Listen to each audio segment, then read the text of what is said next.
Pasok sa mga paaralan sa Katarman, suspendido.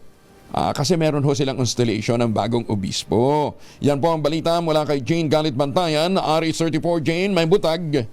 Wala munang pasok o kansilado ang klase sa mga paaralan sa bayan ng Katarman ngayong araw, Enero 15, upang bigyan daan ang installation at canonical position ni Most Reverend Bishop Noli Bucco bilang ikatlong bishop ng bayan ng Katarman. Batay naman ito sa kautusan ni Katarman Mayor Francisco Rosales sa pagsususpindi ng klase sa lahat ng antas, kabilang dito ang mga paaralan ng St. Michael Academy, Northern Summer College, Katarman National High School, Colegio de San Lorenzo Ruiz de Manila, Eastern Visayas Central College, San Lorenzo Ruiz de Manila House of Montessori, Katarman 1 Central School at Katarman Sped Center. Gaganapin naman sa alas 8 ng umaga ngayong araw ang arrival honor at civic reception sa pagdating ni Apostolic Nuncio to the Philippines Charles John Brown sa pagdating nito sa Katarman Airport.